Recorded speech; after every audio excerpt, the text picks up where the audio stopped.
వయసుకు వచ్చిన ఆడబిడ్డలను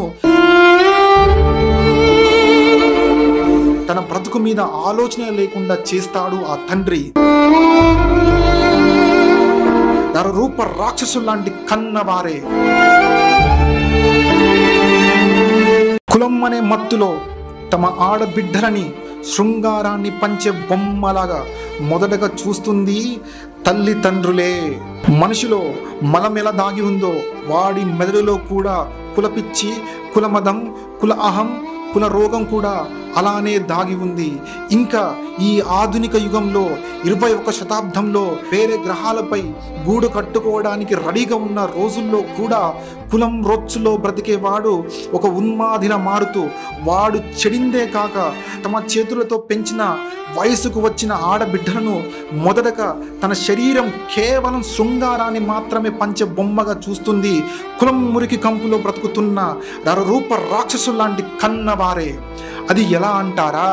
ఒక ఆడబిడ్డ చిన్న వయసులో ఉన్నప్పుడు తను ఇష్టంగా ఏది అడిగితే అది కొనిచ్చే తండ్రి, అదే ఆడబిడ్డ చదువుకొని ఉద్యోగం చేస్తూ ఎంతో బాధ్యతగా ఫ్యామిలీ అవసరాలకు డబ్బులు ఇస్తూ తనకంటూ ఒక స్థాయి, తనకంటూ ఒక స్తోమత, తనకంటూ ఒక ఆలోచనను కృషితో సంపాదించుకొని ఆ ఆడబిడ్డ తన అభిప్రాయాలకు అనుగుణంగా ఒక భాగస్వామిని ఎంచుకుంటే ఆ భాగస్వామి తన కులం వాడు కాకుంటే ఆ తండ్రి అర్థం లేని ఆవేశంతో ఊగిపోయి ఎమోషనల్ బ్లాక్మెయిల్ చేస్తూ, అది కుదరకపోతే బెదిరిస్తూ, పరువు సమాజం అని ఆ అమ్మాయిని భయం గుప్పెట్లో తన ఆలోచనను ఒక టెర్రరిస్ట్ బ్రెయిన్ వాష్ చేసినట్టు చేసి ఆ తండ్రి చూపించిన ఆ తండ్రి కులానికే చెందిన వాడిని పెళ్లి చేసుకోవాలని, వాడితోనే పడుకోవాలని, వాడితోనే కాపురం చెయ్యాలని, వాడితోనే పిల్లల్ని కనాలని అని చెప్పకనే చెప్పి బెదిరించి బలవంతం చేసి ఆ అమ్మాయిని తన బ్రతుకు మీద ఆలోచన లేకుండా చేస్తాడు ఆ తండ్రి.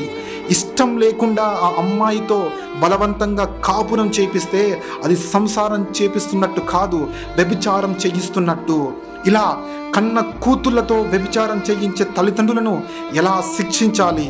ఇలా చాలామంది ఆడబిడ్డలు తమ తండ్రి కామోన్మాదానికి గురి అయ్యి తండ్రి మీద ఉన్న ఒక భయంతో కూడిన ప్రేమతో తమ జీవితాలలో వెలుగుని ఆపేసి ఆశలు చంపుకొని జీవితాలను వదిలేసి రాంగు రూటులో జీవితంలోకి వచ్చిన వాడికి సెక్స్ టాయ్లా, కేవలం పిల్లల్ని ప్రొడ్యూస్ చేసే మెషిన్లా, ఇంటి పనులు చూసుకునే చీపురికి చెయ్యిలా బ్రతుకుతున్న ఆడవాళ్ళు ఎందరో.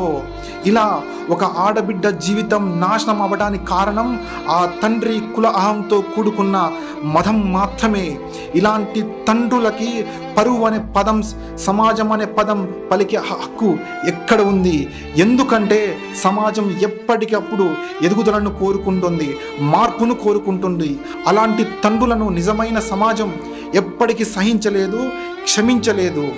ఇలాంటి వారికి శిక్ష దేవుడు వెయ్యకపోవచ్చు, కులకంపుతో నిండి ఉన్న ఈ సమాజము వెయ్యకపోవచ్చు, కానీ కాలం ఏ ఒక్కడికి బానిస కాదు. ఇలాంటి కుల అహంకల దేశ ద్రోహులను ఈ భూతల్లి గడ్డపై నుంచి తరిమి కొట్టే ఇంద్రధనస్సుకున్న అత్యంత శక్తివంతమైన రోజు తప్పక వస్తుంది. చరిత్రలో ఒక రావణాసురుడు, ఒక కీచకుడు, ఒక దుశ్శాసనుడు, ఒక దుర్యోధనుడు ఆడవాళ్ళ జోలికి వచ్చినందుకు అదే చరిత్రలో మట్టి కొట్టుకపోవడమే కాదు, వాళ్ళు ఎగిరిపడ్డ ఏ ఎముక ఈ భూమి ఏ పొరల్లోనూ నామరూపం లేకుండా తుడిచిపెట్టుకుపోయాయి. అలాంటిది నువ్వెంత, నీ బ్రతుకెంత, నీ కులహం ఎంత, అర్థం లేని నీ పరువెంత.